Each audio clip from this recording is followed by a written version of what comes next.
There is a mistake now that I've made in business 3 times. I've made the same freaking mistake 3 times.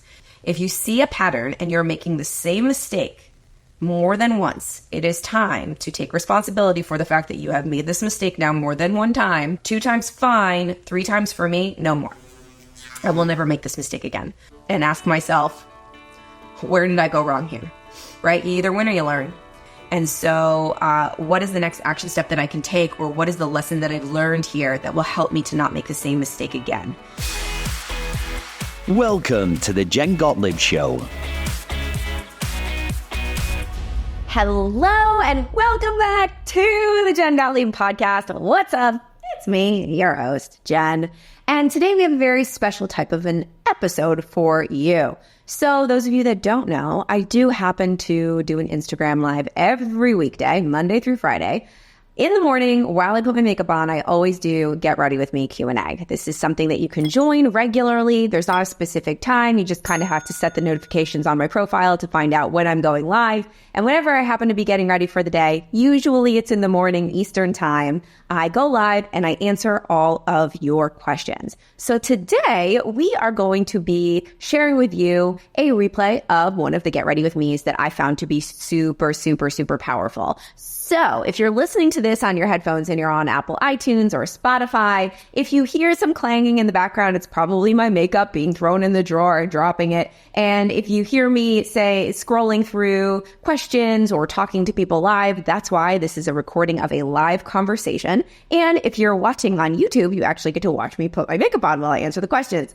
So I hope you enjoy this. Let me know if you do, if you want more replays of Get Ready With Me. I think that this topic, or all of these topics that we discussed on this specific day, are going to be really powerful, and I really think you're going to enjoy them. So without further ado, come and get ready with me. Hello, family. Happy Tuesday. How's everybody doing? What's up? Good to see everyone.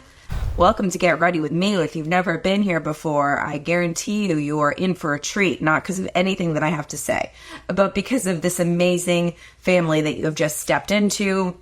This is the Get Ready With Me fam. My name's Jen, just in case you're just meeting me for the first time. I'm not a beauty influencer. I'm not a makeup artist. I am an author, international keynote speaker, entrepreneur, business owner. I teach other entrepreneurs and business owners how to build brands, how to create more impact, how to get more attention for their business. And I wrote a book. This is my book, Be Seen. If you want to go check out my entire story and learn more about me, you can get this wherever books are sold. Find your voice, build your brand, live your dream.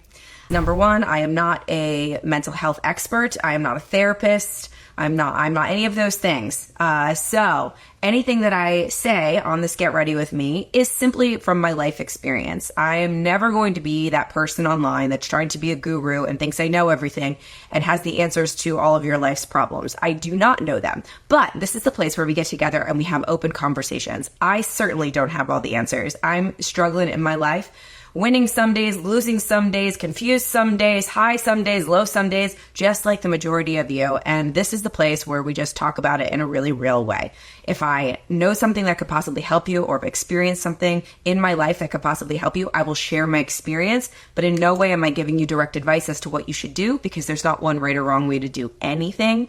There's a zillion ways. You have to figure out what the best way is for you. So here at Get Ready With Me, we'll talk about tools. We'll talk about experience. We'll talk about things we're questioning, things we're asking ourselves, things we don't know about. We'll talk about life. And hopefully you will get something out of this that will help you to get ready to deal with something you're dealing with, or take action in a different way, or inspire you to do something that helps make this day unbelievably memorable, and one of those days that you can look back at and say, wow, that was a successful day. Whether it was just a normal successful day or it was a monumental successful day, I want you to be able to go to sleep tonight, look up at the ceiling and think, wow, I did a good job today. I showed up in a way that made me proud today. That's the goal. To me, that's what success is about. Really, like, asking myself, was I a good person today? Did I show up for myself and for other people today? That's the question. That's the question I'm always asking. All right, so I just read or listened to one of my now favorite books of all time. I'm adding it to my favorite book of all time list. So that's a big deal. That is a big freaking deal. I'm going to get the physical book. I listen to books. I don't read books because I like to walk and listen. I listened to a book by James Doty. He's a neurosurgeon and talks about manifestation. And what I love at the book, his first book, he's got 2 books. One is a new book that just came out called Mind Magic. Haven't listened to that one yet. I wanted to listen to the first book first. The first book is called Into the Magic Shop. And it is the story of his life, how he learned how to have a mindfulness practice by this random woman in a magic shop when he was 12. Oh my God, this book, because now I believe in manifestation because I've been able to manifest many, many things in my life. I do believe in it. However, I'm more of a science-based girl. Like, I like to know the science behind things. I'm more of a work girl than a woo girl. I definitely have lots of, I have a very strong spiritual practice and connection with my higher power, of course. But I'm not very much into the woo-woo world of like, oh yeah, you just visualize it and you put it on a vision board, it magically happens. I'm more about, you got to put the work in to get there. And I'm more about all of the scientific stuff that happens with energy and science and the brain in order to help you manifest the things that you want and in order to help make them happen. And because when I look backwards at all the things that I've been able to manifest, it wasn't very coincidental. Yes, there was some luck that took place, but the majority of it happened, I know, because of the way that I was showing up and the way that I was taking action and the way that my energy was and the beliefs that I had and the steps that I was able to take or the opportunities I was able to realize. And this entire book is written by a scientist, a neurosurgeon who works on people's brains every single day and knows the science around how things are manifested and the science around the energy of the brain. It's freaking phenomenal. And so the next book, I'm going to try to get him on the podcast, by the way. I reached out. He connected me with his publicist, so we'll see if that works. But the next book that I'm going to read from him is Mind Magic. It's the book that just came out. It's the second book. So I would recommend that if you're going to do the second book, Mind Magic, do the first book first. Into the Magic Shop by James Doty, Jamesdoty. I mean, the story gets even crazier. He lost $80 million in the .com bust. Like, it's crazy. It's so good. So that's my first thing that I wanted to tell you guys about. And my second thing that I want to talk about is my back injury. And this is, oh, Jen, so boring, your back injury. Why would you talk about this? This is an important lesson that I've been learning. And this is an important lesson that I needed to learn because I have an illness. I will tell you, part of a mental illness that I have, I will call it a mental illness. I don't know if it's a mental illness. It used to be when I had a really bad eating disorder and I was an over-exerciser and all of those things. I don't think I'm an over-exerciser now, but I do think that exercise is definitely my form of therapy, and it is definitely one of the most important values that I have in my life. Like, my workouts happen no matter what. And the type of exercise that I like to do is I like to lift heavy weights. It makes me feel strong. I love it. It's my meditation. I like to count reps. I like to feel my muscles lifting the weights. I like the way my physique looks when I lift weights. I like to be able to eat a lot of food. And when you lift a lot of weights and you build a lot of muscle mass, you can eat more. Well, this is what I've been told.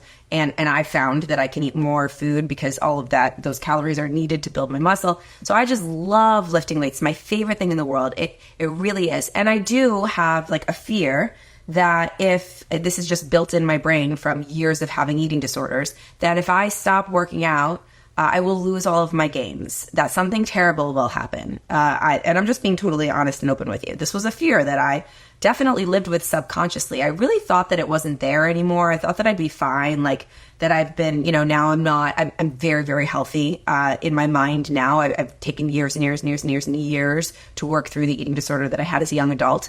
And I've worked through it. I mean, I feel like disordered thinking about food and exercise and body image will always be there for me. Or maybe it won't always be there, but it's still, I've never been able to completely remove it from the scenario, being somebody that's on camera all the time and on stage all the time and likes to wear, the certain types of clothes that I like to wear. I will be totally open and honest that I definitely probably think about it more than the normal person. I don't know if it's considered normal. I don't know. Like, I'm not an expert in this, but I definitely have some kind of like overthinking thing with my workouts and my health and my body and stuff.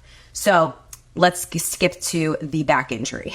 So I was lifting weights a couple months ago, and I was doing like a row exercise, like bent over row, very heavy. And all of a sudden I felt a pull in my lower back, and I knew something happened. I knew it. I felt it. I was like, fuck, that just did something bad. That was not good. So I stopped training, that part of that I stopped doing that exercise, but I didn't stop working out. I was like, I'm fine. I could work through it. I'll just keep going. And I kept going. And then I got back and my lower back was not just sore. It was feeling painful. There was something wrong. And I ignored it. I went to sleep. I kind of still felt it. I iced it, whatever. Kept going to the gym, kept lifting weights, kept working out, even though I knew there was something wrong with my back because I could not rest. I just wouldn't allow myself to rest. I just felt like, I don't know, like I'm not coming at this conversation from a place of like I have the answers and I know, or I'm trying to teach you anything. I'm just sharing with you my experience, and my experience is less than perfect because I probably did all the wrong things because of my neuroses and my weirdness about having to work out. So I was not resting. I was working out on this lower back issue. And then I did this really heavy leg workout like a moron. So stupid. It's like the opposite of what you're supposed to do when your body's trying to heal and it's giving you signals that you should stop. I go and I do heavy deadlifts, heavy squats because it was leg day. I was like, screw it, I can do this. I leave the gym. I cannot walk. I cannot move. I am in severe pain. Every single step hurts. I'm laying down like on the freaking floor in like severe pain. So I am a lucky girl, and my doctor also happens to be my best friend, and she has a lot of connections to a lot of the best doctors in the world. And so she immediately got me on the phone with this incredible doctor who operates on backs all day long, and he's a specialist in disc situations because she thought that's what I had. And he gave me this whole protocol. We sat on the phone for an hour. I tagged him in my stories, by the way. His name's Dr. Gerard. He's great. And he's like, you need to do these core exercises called the McGill Big 3. You need to do them every single day, probably twice a day. You need to walk only, and you need to stop lifting weights for at least 2 months. And I'm like, are you crazy? 2 months. And I freaked out. I was like, this is going to be probably one of the hardest things that I will ever have to do in my life is not go to the gym and lift heavy weights for 2 months. Are you nuts? Like, and I kept thinking in my head, I'll get it better. I'll do these McGill Big 3 exercises in 2 weeks and I'll get it better and I'll be fine. But there was something inside of me that was like, Jen, if you don't heal this could be an ongoing issue for you. And then in the long term, you can't lift weights. So you really, really have to do this. So I made a commitment to myself. I committed. And I said to myself, and I was like, this is going to be one of the biggest challenges ever. And I know that to some people, this might not sound like a challenge. Oh, not working out? Easy. That's great. For me, this is a challenge. I use working out for my mental health. It maybe is a little bit of an addiction for me. It is my meditation. It is my me time. It's my favorite hobby that I do. I love it. So for me to not be able to go and lift weights at the gym, and also, of course, in the back of my mind, I'm like, oh my God, I worked so hard to make these gains, to build this muscle, and now I'm going to lose it in 2 months. Like, I'm definitely going to lose it. I cannot rest. And I think that the reason I want to share this story is because maybe some of you are dealing with this in other areas of life. Maybe with entrepreneurship or with business, you feel like you just can't rest. You have to keep on going. Like your body, you don't allow yourself to recover because I know my husband is like this. He needs to feel like he's working all the time. And for whatever reason that is for you, right? So I need to feel like I'm always going to the gym and doing something in order for me to feel good throughout the day. Like it's part of it for me. And I'm just being totally honest with you guys. Like it's probably not a healthy thing. Anyways, so I'm like, all right, Jen, this is the ultimate challenge. This is the ultimate challenge for you. You are going to do exactly what this doctor said. You are going to prove to yourself that if you do take off, if you have to take off 2 months because of an illness or because of something, you need to prove this to yourself, that nothing terrible is going to happen, that you are going to be okay. And you have to heal your back or you won't be able to speak. You won't be able to host events. You won't be able to do what you really love to do. You have to do this. And so I chose me in that moment. And I was like, shit, I gotta be bigger than my own neuroses and my own bullshit. And I gotta choose my body, and I've gotta do this for myself. And I've gotta prove to myself that I can do this, that I can rest. And this was about a month ago. Okay. So I didn't lift weights or do any heavy lifting on my legs. I did those silly exercises in the morning and at night, and I did 20,000 steps a day because he told me walking was great, and this was my protocol. I went on 2 to 3 walks a day. I did my McGill Big 3 exercises, which are you can YouTube them. They're amazing. If you have lower back problems, they're really fantastic for just building up your core. And I rested my body. And I did, even though when I started to feel better, everything in me was like, you feel better, Jen. You can totally go do some heavy legs. Like, you can do it. Or just maybe even do bodyweight legs. But I did not. I resisted the temptation. And I believe that for me, I always talk about the anterior midcingulate cortex of the brain, which is the brain that's responsible for doing hard things. It's the part of the brain that actually grows when you do hard things. So that it gives you more willpower. It's responsible for tenacity. It's responsible for being able to resist things that you know are bad for you. Like it's responsible for saying no to the cookie, for not overeating, or for going to the gym if you don't like to go to the gym. So for me, this was the opposite. I had to build the anterior midcingulate cortex of my brain when it came to resting, because that's something I did not want to do. It grows and it expands, not expands, but that part of your brain grows stronger when you overcome something hard. So for me, not lifting weights, even though I feel better and I feel like I could, that's something hard for me. And I know that might sound batshit crazy to many of you. I understand that, but this is just my experience and I'm just sharing it with you. Maybe some of you can relate. So a month now has gone by, and let me tell you my findings, my learnings from this whole scenario. Number one, I actually found that when I rested my body, my inflammation in my body decreased and I felt a lot leaner. My muscles showed more. So in fact, or maybe I did lose a little bit of muscle mass, I look like I have more muscle mass because the inflammation around my muscles and the inflammation in my body from me over-exercising and working, I don't know if that's over-exercising, but just always like tearing down the muscle went away. Okay. So then I don't have soreness all the time. So I'm able to move quicker and swifter, and I'm able to take these long walks. Now, as a result of taking these long walks, I've listened to more audiobooks. I've gotten more ideas. I've had more creativity. I've had more moments of like ahas, like holy shit, like more moments with myself, because walking is when I really truly connect with myself and my ideas and where I get all of my creativity. And what a great timing for that, because I've got this event coming up. And most importantly, my back feels better. My back is healed. And I know that when I get back to the gym, I've created this contrast. I've seen what it's like to not be able to work out. So I'm going to be even more appreciative. I'm going to enjoy my workouts even more. I'm going to know that I don't have to crush myself and kill myself so hard and work out so much in order to get results, because I took a month off and nothing bad happened. Sometimes we need to do the thing we're afraid to do to prove to ourselves just how powerful it can be if we know that it's good for us. I had to do the opposite of what most people do. It was very challenging. But I did it, and I'm still going to take time off. Like I feel like I'm pretty much completely healed. Like my back doesn't hurt anymore, but I'm going to keep resting until I get the okay from the doctor. And then I'm going to work with my trainer to slowly build up, because I'm not going to have this happen again. But like, what a lesson. I really learned a lesson. I proved to myself that rest is sometimes what your body needs, and it's okay. And if you've put the work in, like I've put the work in for years and years and years and years and years with lifting, it's not all going to go away in 1 month. It's not. And worrying about that doesn't do anything for me. So I embraced the moment of recovery. I embraced the moment of like, okay, I'm just going to take all this energy and I'm going to put it into using my mind and walking and thinking of creative things and really like focusing on my core and the stuff that I never really focused on. And it actually ended up being a really happy accident. And I learned a lot from it. And every night I go to sleep where my back doesn't hurt, I'm like, I did that. I could have ignored it. I could have just kept going because of my craziness. Like, oh, I've got an event coming up. I got to look my best. I got to feel my best. I don't care. I'm going to go lift. And then I could have even more. But instead I learned all these wonderful lessons. So I don't know who needed to hear that today, but that's been my findings from this experience.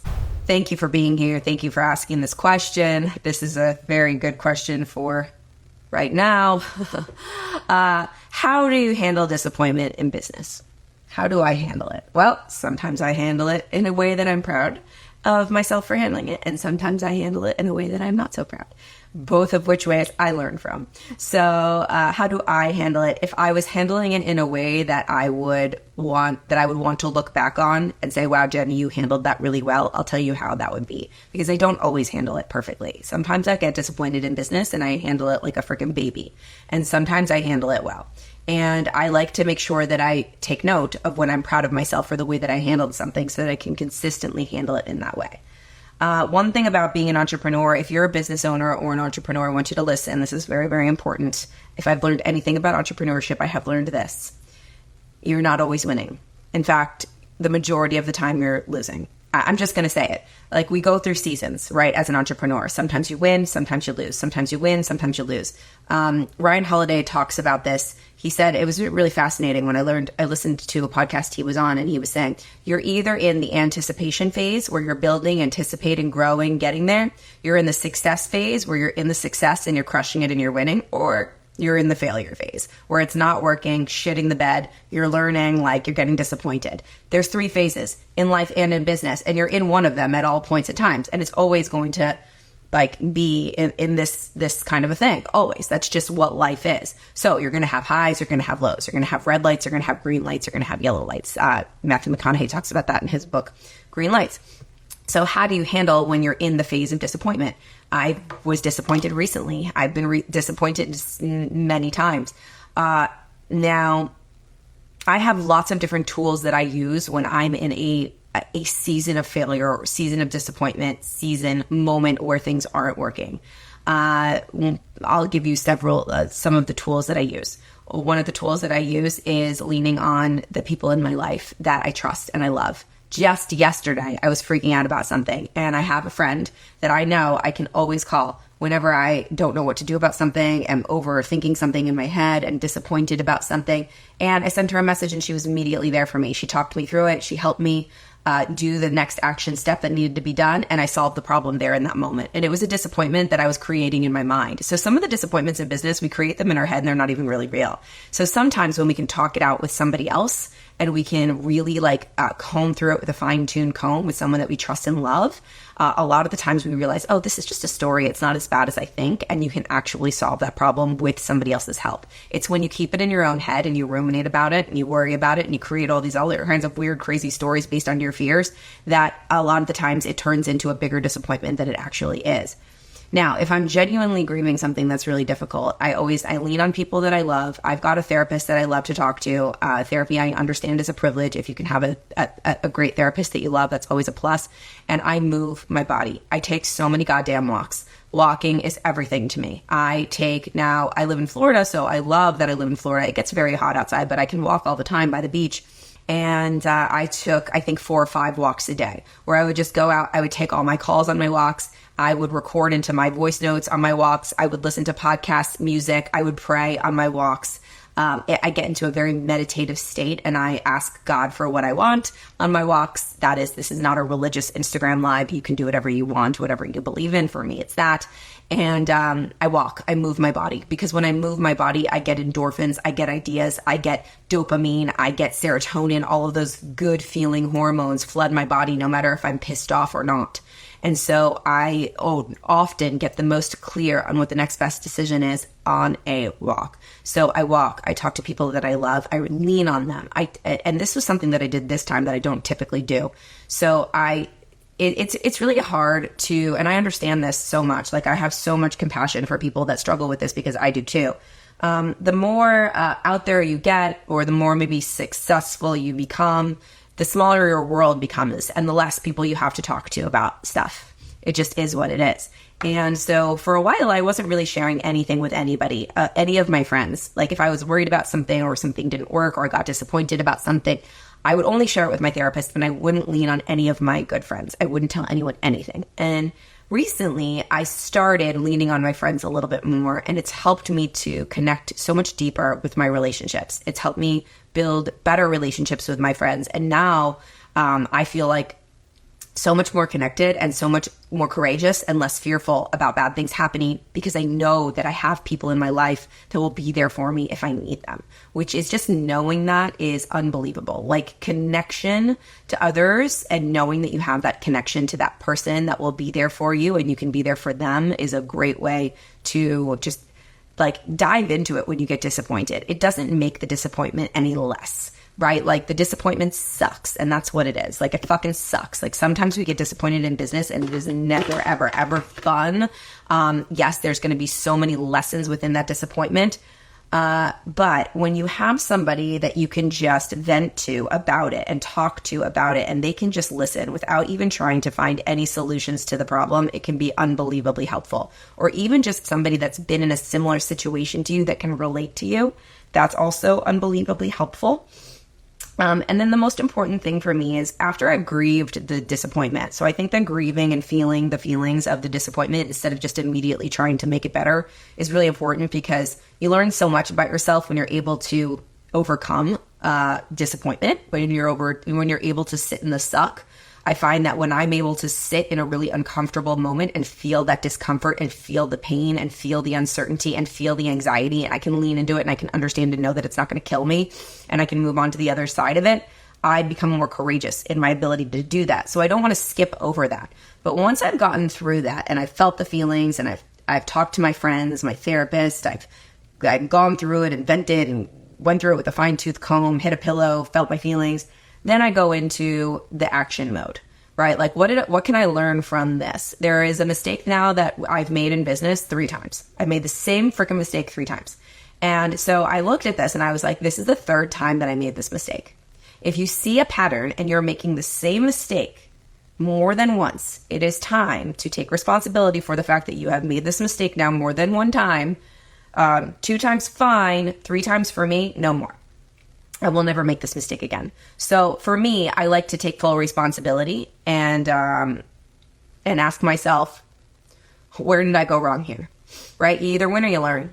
Yes, you lose. I do believe that you lose. Like, I lost, but I fucking learned in that loss. And what did I learn? Because I don't want to make the same mistake again. That failure is there for me to learn something. And if I don't learn anything from it, then it was just a failure. And so what is the next action step that I can take, or what is the lesson that I've learned here that will help me to not make the same mistake again? And some disappointments in business have nothing to do with anything that you did. Sometimes shit just happens and it's bad luck, or it just happens. COVID, we had no control over COVID. Sorry, Instagram algorithm, if you'll let me say that word. We had no control that a pandemic was going to come and force businesses to close down. We had absolutely zero control over that. And that was a disappointment. We did not know that was going to happen. We couldn't control it. There was nothing we could do about it. The only thing that we could do is sit in the space that we were in and say, what am I going to do with this moment in time? How am I going to react? How am I going to show up? How am I going to rally? How am I going to be resourceful? How am I going to be resilient? What am I going to do? So sometimes when shit happens in business that you don't have any control over, you can't really take responsibility for, there's nothing you could have done differently. It's just like, okay, what action step do I take now? How do I make the most of this? Because it's not about what happens to you. It's about what you do as a result of that thing that has happened to you, how you show up as a result. That's the one thing that we can control. How do we rise to the occasion? How do we learn from the situation? How do we rally? How do we rally? And that's where we show ourselves what we're really made of. And then I start to take action. I start to take action and I start to hold myself accountable to not making the same fucking mistakes again. If I made a mistake, if it was in fact my fault or part of it was my fault. And if it wasn't my fault, I just start to take action in a direction. And sometimes that direction is not the right direction, but at least you're taking action. And the faster you take action, the faster you learn that you need to pivot and change directions. So that's it. And then usually the action taking step will get me out of my own way and help me feel a little bit better, because I'll usually get a little bit of a win and it'll give me some dopamine. It'll give me some feel good feelings. So the disappointment starts to slowly go away from me the more that I take action. And then again, I remind myself that every single time I've ever been disappointed in business, it always works out. It does. It works out in some way. I don't want to toxic positive this and be like, oh, it's always for you, because it's not. But I'll look at a scenario I'm thinking about that happened in my business where it was one of the scariest moments in business that we ever had. And it was really bad. And we made it through. Time doesn't stop. This too shall pass. The moment passes. You do whatever you got to do to get out of it, and you move through it. You either move through it in a way that makes you proud, or you move through it in a way that you regret and that you'll learn, I won't move through it again like that. And this time, when something shit hit the fan just recently, I remembered that time. And I was like, oh, I made it through that time. That time was way worse than this time. I can do this. right? And so we keep on putting those memories in the memory box of the times where we made it through. And every time you can put a memory in the memory box of a time you made it through, you're giving yourself more proof or more confidence that you can make it through the next time and you can make it through this time. And I truly believe, and I opened this Instagram live with this whole concept of when you are in service of others and it's not about you and it's about being in service of others, things manifest faster. And I'm realizing that because it's not about you. And when your why is bigger than you, the fear is smaller, or at least for me. When the why is bigger than me, the fear has less power because the why is not about me. It's not about my fucking ego. It's not about me winning. It's about the other people that this affects. And I have to help those people. And as humans, we have to be, I learned this I learned a lot of this. It's just such a timely book for me, Into the Magic Shop, the book that I recommended at the beginning of this by James Doty, that like we're meant to be a compassionate, I guess you could say, animal, like the human race. If we were not compassionate and caring and kind to others, we wouldn't make it. And I think that a lot of our energy comes from and a lot of the positive things that we create in our own lives, they come as a result of being compassionate and kind and helping others and being focused on what we can do for other people. So whenever I'm like worried about something for myself and I'm scared and I'm in fear, I just shift to love. And I love, yes, myself, but most importantly, like I think about all the other people that I'm trying to help in the scenario. And it usually helps me manifest things faster when it's not about me. It's about the bigger picture. It's about others. Okay. So recently changed my IG name. Great. In Be Seen. So my book, Be Seen, I talk about the creation process. I do. And, it's basically like what we were just talking about, manifestation. I'd love for you to elaborate on the receiving part. So the receiving part. Yeah. A lot of the times when good stuff happens, and I've just seen this happen again and again, I do it too. When good stuff happens, we skip right on over receiving that good stuff and we move right into fear of that good stuff being taken away from us. Like we skip the thing that we want. Like we want to receive good news. We want to receive a gift. We want to receive abundance. We want to receive an accomplishment. We want this thing, right? We desire it. We desire it. We desire it. It comes, and then when it comes, we immediately go into fear mode that we're going to lose it. We don't even receive it. We don't even thank the universe for giving it to us. We're just like, okay, now I'm going to immediately be scared that it gets taken away from me. And I'm so guilty of that. And if we skip being grateful for it, it's almost like getting a gift from somebody and not saying thank you. Listen, if you gave a gift to someone and they didn't say thank you, they totally ignored you, and they immediately were just worried about losing the thing that you gave them, would you ever give them a gift again if you gave them a gift and they didn't say thank you? And they didn't say like, wow, I fully received this. Thank you so much. That's so kind of you. They just were like, oh, like, and immediately got negative about it and scared and hoarded it and like were scared they were going to lose it and didn't appreciate it. No, you're not going to give them a gift again. Like, I'm never giving that person a gift. They didn't even thank me for the first gift I gave them. I believe that if we don't receive and feel gratitude for the gifts that we get, I don't necessarily know if the universe stops giving us gifts if we're not grateful, but we take away a big gift that we could give ourselves in that moment, which is the gift of appreciation and joy and abundance and gratitude. And gratitude is one of the most powerful feelings that we can feel. Gratitude, man, nothing feels better than gratitude. I was just catching myself feeling grateful yesterday for the silliest, littlest thing, and I actually felt the way that my body changed, like the physical feelings inside of my body changed. I got like a little tingly, and it was just such a nice moment. And this is the silliest thing, I was so grateful for how much my dog loves my husband. This is so silly. I get really grateful for this. And it's like my dog likes my husband more than me. So I'm so grateful for that. We took the dogs out and it was nighttime and I was holding Teddy, the little cockapoo, and he had the other two dogs, and he walked away from us a little bit further so the other two dogs could go poop like a block away. And Teddy like didn't want to listen to me. She was just staring at Chris and like wanting to go with Chris. And like, she's like, what's happening? And I don't know why, but I got so ridiculously grateful and just felt so much joy for the fact that like this little dog loves him so much. It just felt so sweet to me. And I felt so grateful. And I had a moment of gratitude. And it changed my physicality. it actually changed the way that my body felt inside. Like I felt like tingly in my hands, and I felt like a nice feeling in my heart.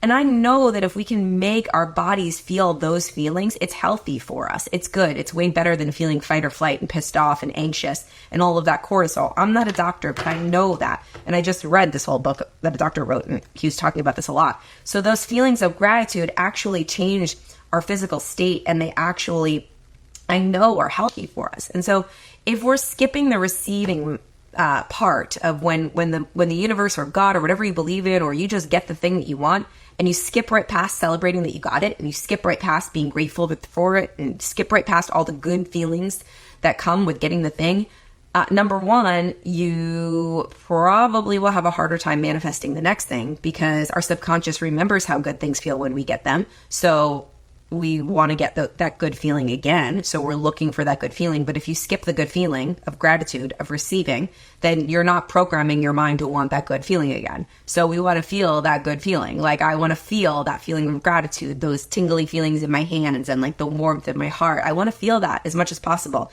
So when it comes, I'm going to try and not skip over it. I'm going to receive it. I'm going to welcome it in. I'm going to bask in it. I'm going to marinate in it. I'm going to try to squeeze it for all the juice.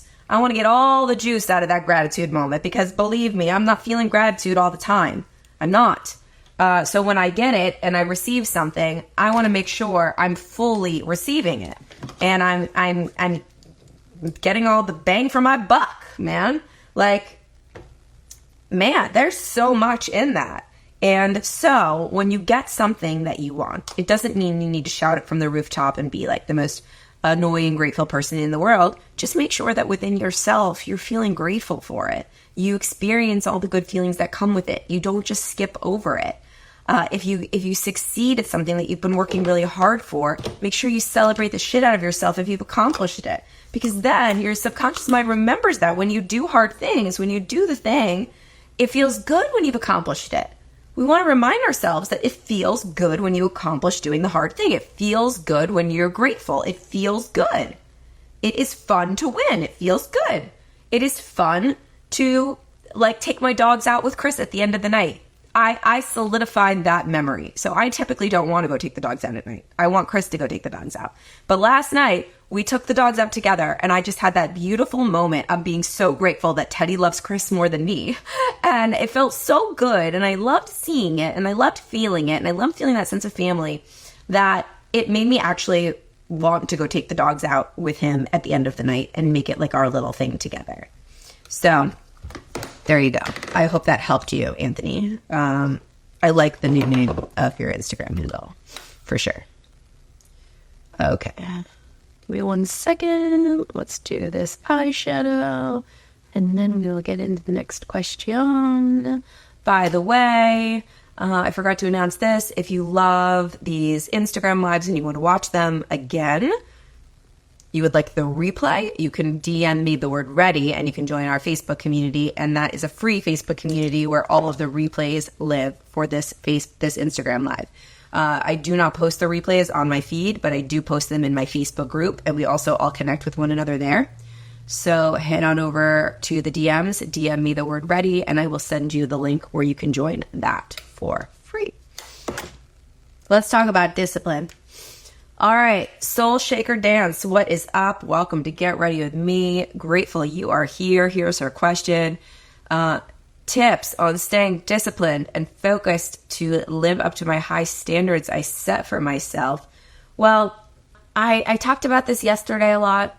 For me, again, I'll only share my personal experience. For me, discipline is the ultimate form of self-care, because no matter how uncomfortable I get in the thing that I'm disciplining myself to do, I always feel really happy that I did it on the other side. And I always feel really grateful that I looked out for myself and did the thing that I know is good for me that's actually hard. And I always feel better about myself when I do that than when I wussy out and when I don't do the thing, because I feel like, I don't know, it's too hard or whatever. So, man, discipline begets more discipline. We get good at what we practice. If we practice discipline, it starts to become easy. We actually start to get a little addicted to it, like I was talking about at the beginning of this Actually, the whole beginning of this Instagram live was me having to be disciplined in a totally different area. And it proved to myself so many things that I didn't know to be true. It actually removed a limiting belief I was telling myself and removed a lie or story I was creating in my head about what would happen if I wasn't able to lift weights for a month. And so it actually really helped me in my life create a new notch on my belt that will remind me every time, God forbid, something happens and I can't lift weights, I'm going to be okay. And that's a form of discipline, not going to the gym for me. Now, for some people, going to the gym itself is the discipline. For me, not going and healing my back and healing my body is the discipline because I really want to go to the gym. So whatever discipline is for you, it's different for a lot of people. Maybe discipline for you is sitting down and writing five pages in a book that you're writing. Now, let me just put this into perspective for you. If you set a commitment in the morning, I'm going to write 5 pages today in my book that I'm reading. And you go about your day, it comes to the time where you're going to write the 5 pages and you say, you know what, I don't feel like it right now. I'm actually going to go eat a snack, or I'm going to go watch a show, or I'm going to go for a walk, or even something healthy, but you don't do the thing that you said that you're going to do. Your subconscious mind remembers that. When you don't stick to the commitments that you make with yourself, when you don't follow through with the things that you say that you're going to do, you're actually telling your subconscious you don't trust yourself because you don't follow through with the commitments that you make. You aren't disciplined enough to do the hard thing. Now, let me tell you why that hurts you in the future. The only reason why I know this is because this is my experience. This is what I did to myself for years until I became disciplined. Every time I went to go do something, I never would follow through because secretly I didn't believe in my power to follow through. I was telling myself this story consistently by always not following through, was that I'm somebody that doesn't stick to my commitments, and it's okay for me to not follow through with the thing. So then years go by and I never wrote the book, or for me, it wasn't the book. Years went by and I never did the thing. And I would go to bed at night feeling like, man, I should have. And if you go to bed with the shoulds every single night for a long period of time, it slowly but surely just dwindles down your confidence. It makes you feel worse and worse and worse about yourself. And for me, in my experience, it put me into a deep depression. But I will talk about this in Build Your Brand Live. When I decided to start choosing myself and choosing to stick to the commitments that I made with myself, even if it was a very, very, very small commitment, I would go to bed feeling like a winner. I would go to bed feeling like, what, man, I am the person that I can trust. I can follow through even if it's painful, even if it hurts, even if it's uncomfortable, even if it's the thing that I don't want to do. I can do it. And when you go to bed with that, whether it's conscious or subconscious, you're waking up the next day knowing that it feels really, really good to follow through with the commitments that you make with yourself, and you're the type of person that can do that. And the more that you believe that you're the type of person that can follow through with the commitments that you make, even when they're hard, that's when life gets lifey and throws you a big curveball that you don't expect. You have more confidence to be able to overcome it and conquer it, like a big business disappointment, like what we were talking about earlier. You've got more confidence. You've got more proof that you can do hard things because you've practiced sticking to your commitments and being disciplined. And man, there is so much power in delayed gratification, in just creating more and more delayed gratification throughout your day. I've been really working on this.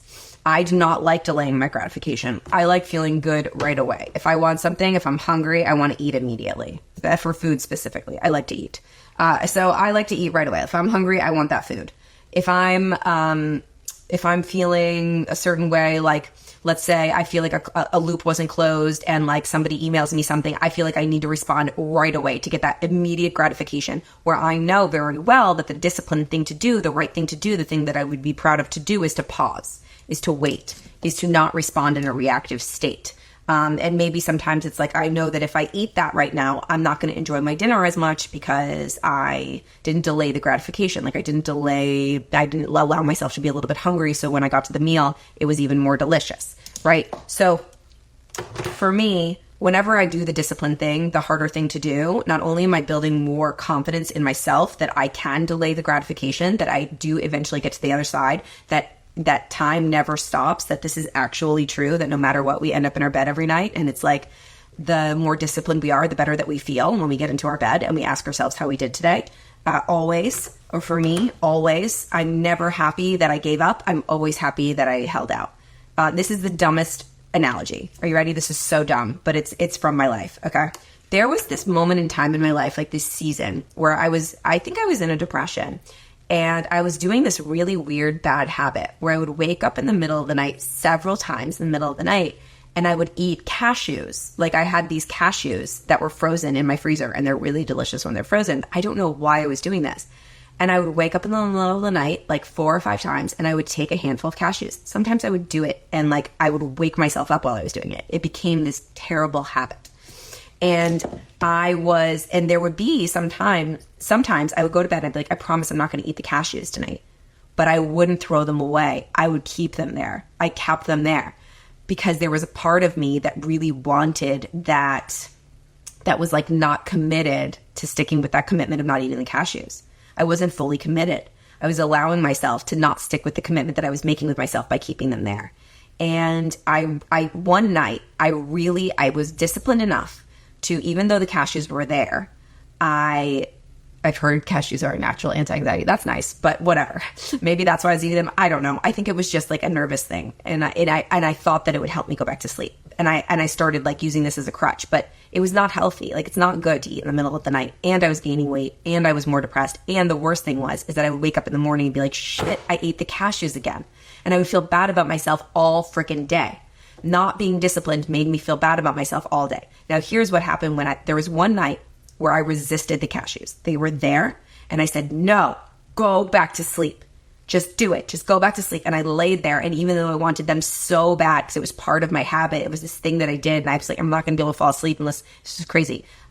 This was like a weird thing that I was doing. And I made myself go to sleep, and I woke up in the morning, and I felt like the happiest person in the entire world that I didn't eat those cashews.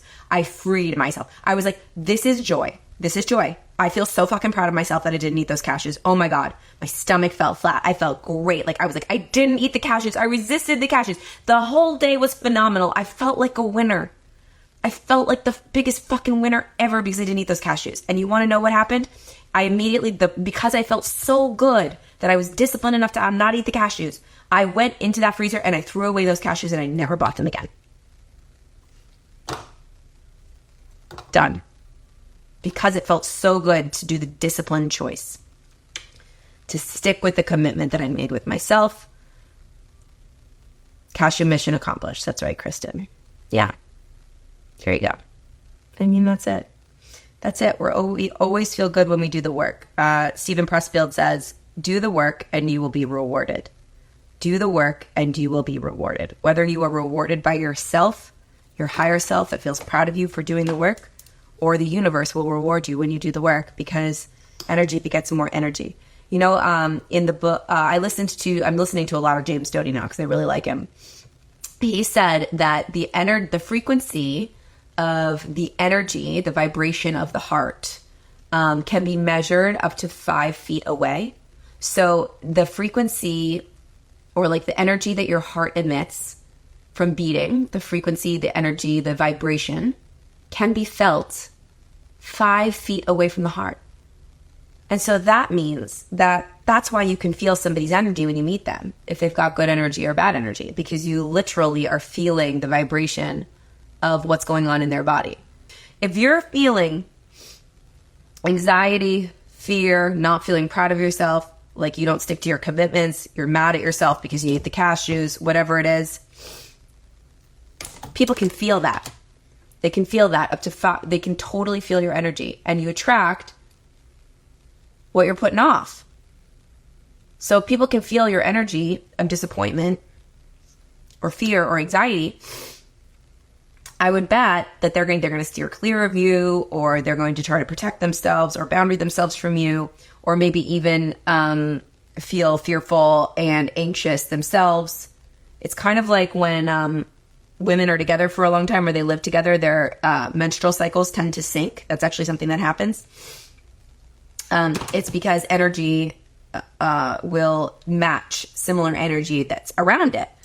And I'm not an expert in any of this. This is just shit I learn all the time. I'm just regurgitating things that people have taught me that are experts in this by way of books and podcasts and things. But I've actually experienced a lot of this in my life. I know that when I'm in a good mood and I'm happy and I'm radiating positive energy and I'm feeling proud of myself for either resisting something that I should have done or being more disciplined in the things that I know that I should do, I am attracting more people into my life that are happy as well. I'm attracting more opportunities in my life that are positive. That's how it always works. For me. And you can take it or leave it. That's what we do here on Get Ready With Me. I'll share with you my experience. You take it or leave it. There's no right or wrong way. And I'm certainly not an expert in many, many, many, many things. This is just my life. And I'm just sharing my truth. So I am going to go grab my eyelashes that are in the other room. And I actually have a call soon, so I got to hop off. But this was amazing. Happy Tuesday, you guys. You want to watch the replay of this, Get Ready With Me, DM me the word ready, and I will send you a link to the Facebook group so you can watch the replays and be part of the community. If you haven't gotten the book, you can hear the whole story, all the stories, many of the stories, not all of them, but many of the stories here in the book. Love you so much. See you tomorrow.